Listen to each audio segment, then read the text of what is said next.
And I'll end all of the Marxist diversity, equity, and inclusion policies across the entire federal government immediately.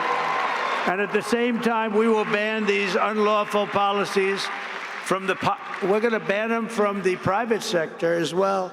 In America, we believe in the merit system, Yes, yes, yeah. This country, this economy, how many times do we have to say it? It was built on the basis of getting ahead because of your merits and the quality of your work, something that our next guest has been reminding us of for many years now. Joining me is Dr. Ben Carson, former HUD Secretary and a world-famous brain surgeon. 4 children, which is the most complicated work you can possibly do. Were those words good for your soul, Dr. Carson? Well, David, I was delighted to hear that because, you know, our country accelerated from nothingness to the pinnacle of the world, not by luck, but because we believed in merit. And we had all kinds of people who were very smart, who came from various backgrounds, who contributed to making America great. But I will also be quick to point out that in the past, there have been problems. There have been major problems with diversity and fairness.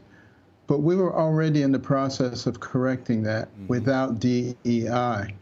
You know, I remember as a kid going to the Deep South and seeing whites only and colors only signs and people saying, be careful when you see those signs. In the same lifetime, we have black generals and admirals and CEOs of Fortune 500 companies and heads of foundations and university presidents. We've had a president of the United States.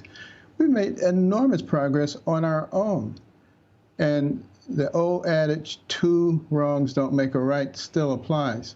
So we start discriminating against another group because a group was discriminated against before.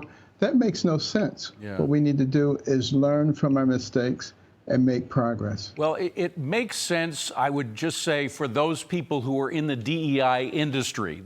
There has been this whole industry created, and you know it very well. You see it in the government, you see it in the school system. A lot of spending in our education system is not spent on teaching kids the 3 R's, but teaching them about diversity with these special diversity trainers and so forth. So you're seeing this diversity industry. They're not going to let go easily, are they?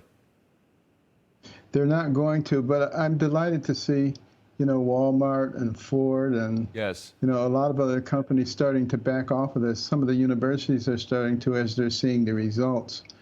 And, you know, we really have to recognize that a lot of people made a lot of sacrifices to get us to a point where we looked at the character of a person as opposed to the external characteristics of which they have no control. And that's the road we need to continue down. Well, and it bears repeating Dr. King's line that you should be based on the quality of your work, the quality of your character, rather than the color of your skin. Those old sayings still apply. Doctor, it's great to see you again. I'm so happy to see you here doing well, and I hope we eventually find you in some place in this new administration. Your work would be well appreciated. I'm helping from behind the scenes. Thank you very much, Doctor. Be right back.